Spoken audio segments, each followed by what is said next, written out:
Una vasta red de ONGs ha sido desplegada en las últimas décadas en todo el planeta, muchas influenciadas por fundaciones que imponen relatos e influyen en las leyes que operan en las estructuras judiciales de las democracias representativas en todo el mundo, que quitan y ponen gobernantes a mansalva.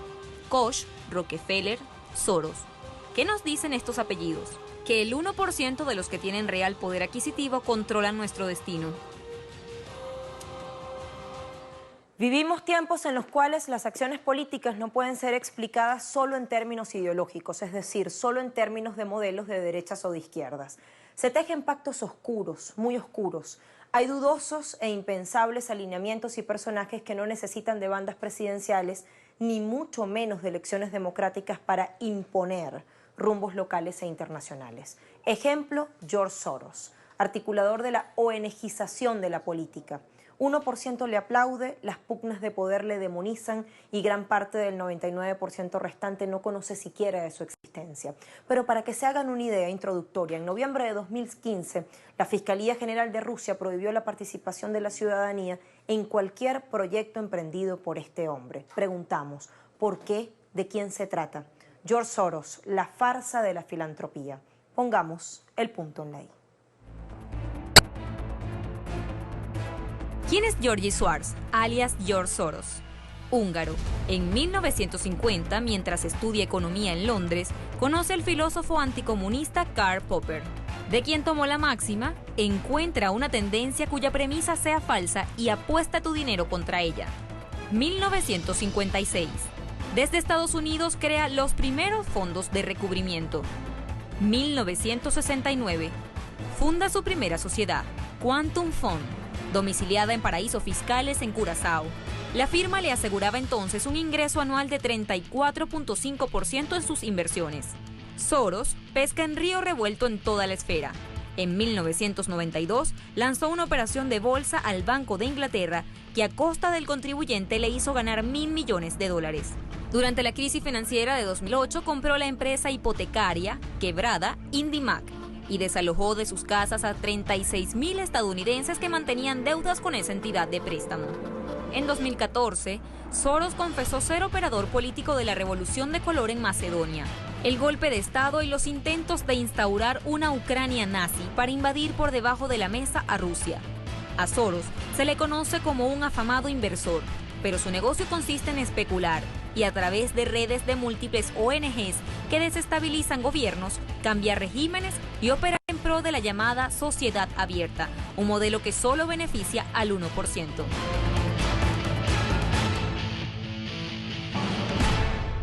George Soros, figura conocida, alabada, influye y no se ensucia las manos.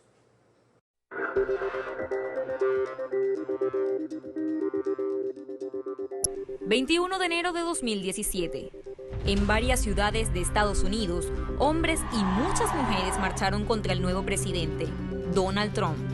Women's March convocó la manifestación que buscaba exigir el respeto a los derechos de las mujeres e inmigrantes, pero no correspondía a una actividad espontánea. La marcha fue financiada por George Soros, patrocinador de la campaña electoral de la demócrata Hillary Clinton, y de al menos 56 movimientos feministas, entre ellos Move On, la Red de Acción Nacional, la Unión de Libertades Americanas y Planet Parenthood.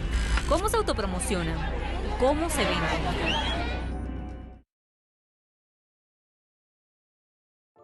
Trying to improve the world is more difficult than making money. You can only measure it if you have a strategy. I set up a foundation to promote this idea of an open society. Opening up closed societies, making open societies function better, and foster a critical mode of thinking. Combining informed reasoning with an informed understanding of what is needed in the world to change the lives of people. George Soros is a spectacular example of that combination. He's very suspicious of conventional wisdom. So he's a person who likes to argue. He likes to take the counterfactual position. He likes to take the counterintuitive position. He actually thinks for himself, and he's always self-critical. I know that I don't know all the answers, whatever frame I create is bound to be biased or incomplete or distorted. The important thing is to be aware and to try to minimize the damage. He's a giant. He walks very small, careful steps.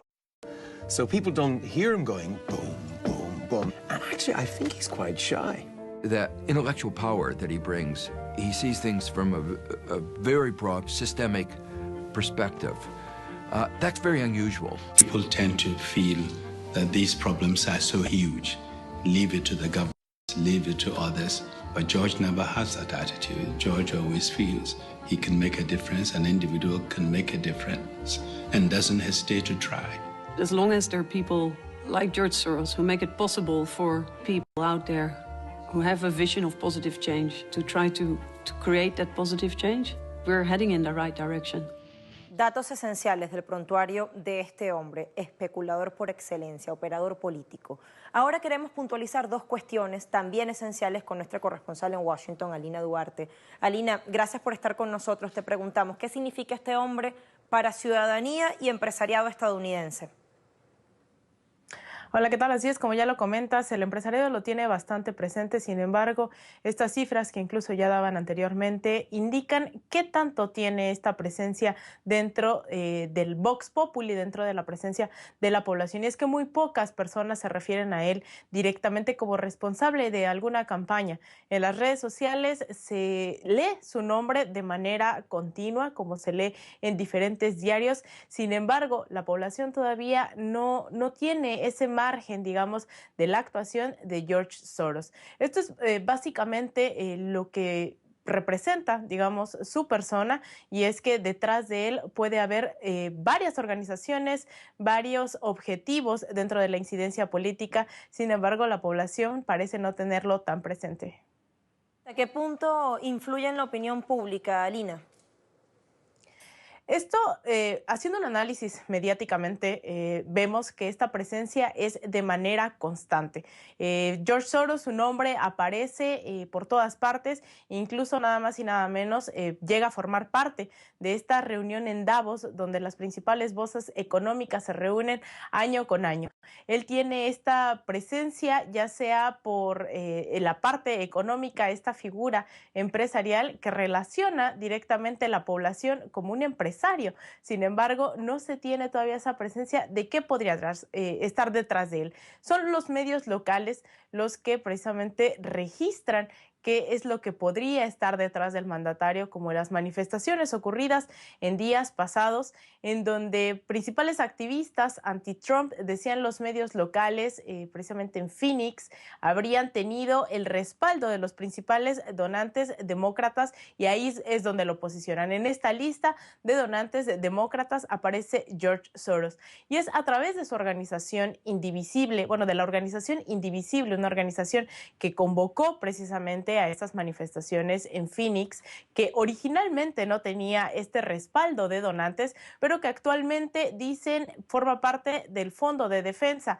Este fondo que recibe dinero por parte de la Open Society Policy Center, que es uno de los brazos precisamente de Open Society que pertenece al empresario George Soros. Y es que la política abiertamente de Soros se dejó ver incluso horas antes de que Donald Trump asumiera la presidencia, esto el pasado 19 de junio, estas declaraciones del 19 de enero, antes de que tomara la presidencia Donald Trump, que decía: estoy convencido de que va a fallar, no por las personas como yo que quieren que falle, sino porque sus ideas que lo guían son inherentemente contradictorias, y las contradicciones ya están encarnadas en sus asesores. Esta es la postura política de este empresario. Gracias, Alina, por estos datos que nos ayudan sin duda alguna. ¿Quién o quiénes mueven los hilos de una supuesta democracia? ¿Quiénes están detrás de ese modelo medieval y representativo con elecciones de segundo grado? ¿Acaso importa quién ocupe la silla de la Casa Blanca? Cuestionamos sobre esto. ¿Quién controla la política en Estados Unidos? No era Obama, no fue Bush, no es Trump. Dos grandes clubes de donantes dirigen la política en Estados Unidos. Por un lado, la red Koch, fundada por los propietarios de Koch Industries y conformado por empresarios relacionados con la minería. Por otro lado, la Alianza Democrática, fundada en 2005 por el estratega demócrata Rob Stein, ex jefe del gabinete del secretario de Comercio Ron Brown, durante el gobierno de Bill Clinton, y los magnates George Soros y Pete Lewis, y demás empresarios de la industria tecnológica, cultural y científica. En ambas organizaciones, los miembros del buró van de dueños de bienes raíces a especuladores. ¿Cómo dirigen la política? Pagando. Los Koch abonan a lo más conservador, y la Alianza Democrática apuesta por la globalización del libre mercado bajo valores progres como el respeto a las minorías, feminismos y todo lo relacionado al tan tergiversado ideal de la libertad. Pareciera que la única libertad que prima es la de mercado. Hablamos de George Soros, su impacto telúrico planificado y comprobado en lo político y económico a escala mundial. Y recibimos a continuación a Jean-Pierre Anaya, analista internacional. ¿Cómo estás, Jean-Pierre? Bienvenido. Muy buenas tardes, muchas gracias. Si le parece, hacemos una breve pausa y seguimos poniendo el punto en la I. Estoy particularmente preocupado por el destino de la Unión Europea, que está en peligro de quedar bajo la influencia del presidente ruso Vladimir Putin, cuyo concepto de gobernanza es irreconciliable con el de la sociedad abierta.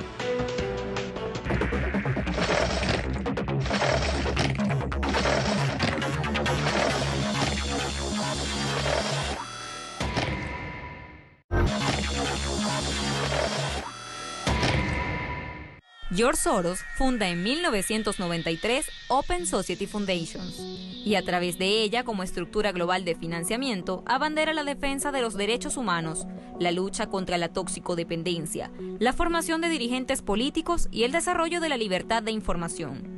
Open Society también patrocina plan de becas internacionales para formar comunicadores sociales en defensa de sectores progres y sus demanadas, entre ellas los derechos de los homosexuales y la despenalización de las drogas. Recordemos caso Uruguay. Curiosamente, mas no por casualidad, Open Society lo hace con el aval del Fondo Monetario Internacional y el Banco Mundial. No sin razón, el presidente Vladimir Putin expulsó a la Fundación de Suelo Ruso en 2003. Jean-Pierre Anaya, analista internacional venezolano, listo para conversar con nosotros. Jean-Pierre, hablar de George Soros es al mismo tiempo referirse a una vasta red de organizaciones no gubernamentales, y en este momento se nos vienen a la mente Crisis Group, Human Rights Watch. En Venezuela está, tal cual lo reseña Misión Verdad, la más mediatizada de esas organizaciones y con tinta más afilada para crear expedientes o para inventarse expedientes. Provea. Las preguntas concretas, ¿todas tienen financiamiento de este hombre, de George Soros? ¿Hay hilos que le unen, que les interrelacionan? ¿Para qué surgen estas organizaciones realmente? Bueno, fíjate una cosa, el principal funcionamiento, el principal paraguas con el cual trabaja George Soros es su plataforma de organizaciones, la Open Society Foundation, la Fundación para la Sociedad Abierta. Ella financia directa e indirectamente una cantidad de organizaciones, como tú acabas de mencionar. En Venezuela tenemos el caso de Provea, que recibe de diferentes maneras a través de la financiación de George Soros dinero. Tenemos varios casos anteriores de ONGs que recibían financiamiento, bien sea por la vía de la Open Society Foundation, bien sea por la Fundación Hillary Clinton, de la cual las fundaciones de George Soros son donantes, y muchas otras. Su función es básicamente eliminar de cualquier acción política la función de los políticos. Esto es decir, llevar a los privados a que sean quienes lleven la agenda política.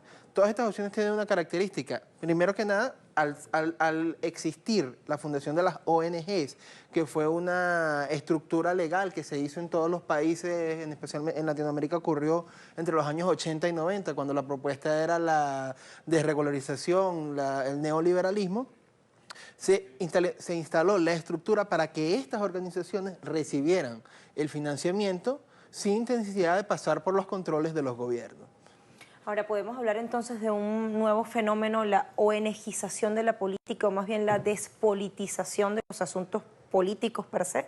Claro, porque ¿qué pasa? Este es el modelo que es más conveniente a los grandes financieros, a los especuladores, a las personas que necesitan invertir su dinero en acciones políticas que a su vez les generen dividendos. Cuando nosotros vemos la acción de las ONGs, tienen varias características en particulares. Son lideradas por personas que en principio no tienen vocación de poder. Son destinadas a temas muy específicos. Hace rato vimos un video acerca de la marcha de las mujeres, luego vemos otras organizaciones diseñadas a la defensa de los derechos de la diversidad sexual, a los derechos de los animales, al medio ambiente. Son organizaciones cuya tarea es diseccionar el accionar político en acciones individuales, en temas que no tengan que ver con el cuestionamiento de todo el sistema, sino simplemente en arreglar asuntos particulares.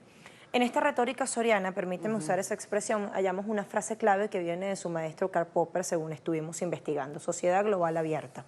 ¿En qué consisten esas sociedades globales abiertas? ¿Qué defienden?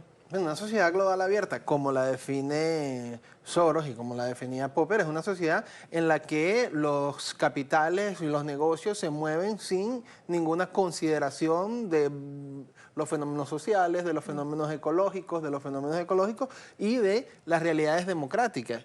Estas sociedades abiertas vienen de una doctrina que tiene un nombre muy llamativo, que es el liberalismo económico, que dice que los movimientos económicos no deben ser sometidos a ninguna restricción y que para ellos la democracia, como la entendemos, es un obstáculo a la liberalización de los mercados. O sea, en síntesis, promueven más mercado, menos Estado, ¿cierto? Exactamente, esa es su principal propuesta, que era la propuesta de su principal receptor de campaña, que fue Hillary Clinton. Jean-Pierre, también habla de caos. ¿Caos para qué? Bueno, caos en cualquier manual del inversionista, entre los cuales están redactados por Soros, te hablan que el caos es la mejor oportunidad para la obtención de ganancias. En una situación de caos, solamente los grandes acumuladores de capitales son los que tienen la opción de identificar estas oportunidades y convertirlas en ganancias. Por eso su interés es generar el caos constante. Ya nosotros vemos las consecuencias de sus actos o sus actos en Ucrania, en Siria, lo intentaron en Rusia, lo intentaron en Venezuela. La idea no era tomar el poder, la idea no era generar ninguna transformación, sino sencillamente mantener una situación de caos constante que le permite a esas personas maximizar sus beneficios. Hacia allí quería ir, a propósito de la enumeración de países que acabas de hacer, ¿en cuántos golpes, en cuántos planes de desestabilización tiene las manos metidas este hombre y sus manuales de operatividad? Mira, es muy difícil tener un número exacto, pero en los últimos 4 o 5 años, los grandes eventos que hemos visto en Siria, en Ucrania, los intentos que hubo en Rusia, los intentos que hubo en Macedonia, lo que ha estado ocurriendo en Venezuela, ha habido la participación de estas organizaciones con características similares. Es una red muy bien trabajada, vemos que atienden a las particularidades, lo vimos en todo lo que se llamó la primavera árabe. Estuvieron allí intereses de la Open Society Foundation trabajando con los socios locales de estos grupos. Haciendo la investigación, ¿se puede determinar cuáles son sus planes para América Latina y en especial para Venezuela, que está permanentemente en el ojo del huracán? Fíjate, sus planes con América Latina, que son los mismos para todo el mundo, son la conversión de América Latina en un territorio de libre movilidad de los mercados. La Fundación Soros, como participantes del Foro Económico Mundial, han sido uno de los principales promotores de acuerdos como la Alianza del Pacífico, en la que participan México, Perú y Colombia principalmente, para establecer un área de libre mercados, de mercados bursátiles unificados, de mercado financiero de libre movilidad, de libre convertibilidad de las monedas en mercados especulativos. Y, por supuesto, el obstáculo que ellos tienen para hacer de América Latina toda esta gran unificación financiera es Venezuela. Y su interés es precisamente crear un caos económico en el que la única solución posible sea el entregar toda nuestra economía a las manos de la especulación financiera internacional. Introduzco un nuevo dato y le pido a nuestro invitado que nos acompañe a compartirlo. Si hablamos de control de política y de Soros, hurguemos mucho más en eso que se llama Alianza para la Democracia. En 2002, los republicanos mantuvieron el control de ambas cámaras del Congreso y se aseguraron la presidencia de la República con George W. Bush. En 2005, unos 700 liberales dieron luz verde a un proyecto de alianza para contrarrestar lo anterior. Su junta directiva incluye, entre otros, a Josh Friday, director de operaciones de Next Gen Climate, y Nick Hanauer, presidente de Pacific Coast Feather Company. Jean-Pierre, escucha esta frase que dice Alfredo Jalife. El mega especulador Soros opera con travestismo filantrópico. Y me sirve para preguntarte, ¿la filantropía como estrategia, la filantropía como industria? Mira, la filantropía es una industria que en Europa y en Estados Unidos está bien desarrollada. Incluso existen ofertas universitarias de administración de recursos filantrópicos que es, en primer lugar, un escape o un alivio, y así lo llaman, como un alivio financiero para las empresas que por su tamaño tienen que pagar muchos impuestos. Por decir un breve ejemplo histórico, George Carnegie, el gran industrial del acero del siglo XIX y siglo XX, fue uno de los inventores de la filantropía, que murió como uno de los hombres más ricos del mundo. Le siguió Rockefeller y ahora también está Soros. ¿Cuál es la idea? La idea es destinar dinero a causas particulares que le van a rebajar la carga de impuestos. Es decir, el dinero que correspondería a los impuestos que van a ser gastados en planes de interés público para la construcción de obras, para la educación, para la salud, va a estar ahora destinado a ONGs u organizaciones que me van a desarrollar políticas directamente para la defensa de mis intereses. Entonces, en este caso, la tesis de la filantropía se utiliza más bien para la protección y defensa de intereses políticos a costa de el bien particular que en una democracia se establece a través de los impuestos. ¿Qué relación tiene este hombre con los Bush? Mira, él está metido en casi todos lados. Él es uno de los principales socios financieros del Bush en sus empresas del petróleo, en sus empresas de lobby, que básicamente durante su gobierno fue que se vio la doctrina del caos en todo el mundo cuando se empezaron a establecer eventos políticos telúricos en casi todo el mundo. Soros dice que Donald Trump es un estafador e incluso vaticina su fracaso. Está claro, ¿no? Porque fue uno de los más grandes financistas de Hillary Clinton durante la campaña. Claro, sí, y esto nos demuestra lo que veíamos al principio, que decía, crea una situación que vaya a fracasar y apuesta en contra de ella. Él está haciendo una profecía autocumplida en la cual está apostando por el fracaso, digamos, de Donald Trump para él beneficiar sus intereses de los ciento y algo de millones de dólares que puso él en la campaña de Hillary Clinton. Si no equivoco la fecha, 2015, la Fiscalía de la Federación Rusa calificó la Fundación Soros como indeseable, como organización indeseable. Dijo que es una amenaza que atenta contra la seguridad y la estabilidad y el orden constitucional de Rusia, e incluso dictó una prohibición a la ciudadanía de vincularse con proyectos que haya emprendido este hombre. ¿Qué nos dice esto? Mira, esto nos habla del peligro global que funciona él. Rusia lo sabe de primera mano con el desarrollo de los eventos en Ucrania, que fue una agresión principalmente en contra de Rusia, y la Federación Rusa, como Estado soberano, no va a permitir que todos estos fenómenos se sigan reproduciendo en Rusia, que lo intentaron. Nosotros vimos con el caso de las Pussy Riots, con Femen, con todos estos grupos que supuestamente se marcaban dentro del movimiento feminista, tenían una agenda política mucho más amplia en defensa de lo que eran las mafias financieras y las mafias de especulación inmobiliaria, que precisamente es Putin quien derrota dentro de Rusia. Para ir cerrando, Jean-Pierre, ¿qué orden es el que promueve George Soros? ¿Es un orden de tipo filosófico, político, tal vez financiero? ¿Podría etiquetársele? Mira, él tiene principalmente su orden financiero, al cual le da un matiz político y filosófico que lo hacen llamar el liberalismo, pero en realidad lo que ellos buscan es la consolidación por la vía de las finanzas de un gobierno global. Bueno, Jean-Pierre Anaya, gracias por estar acá y compartir con nosotros este tiempo. Muchísimas gracias por la invitación. Hasta pronto. Más datos de su prontuario.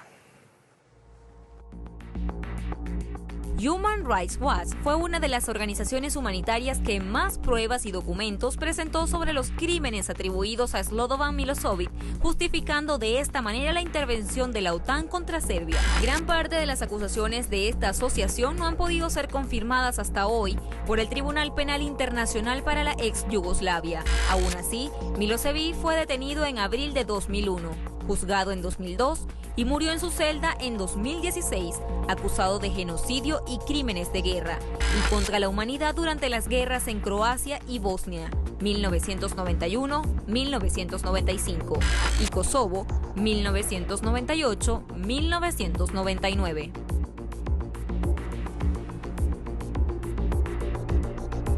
Personaje complejo con una ideología bien administrada y planificada. Ya en 2002 apuntaba su noción de democracia, o mejor dicho, de gobierno mundial. Y abramos comillas. En la antigua Roma, solo los romanos votaban. Bajo el capitalismo mundial moderno, solo estadounidenses votan. Los brasileños, ellos no votan.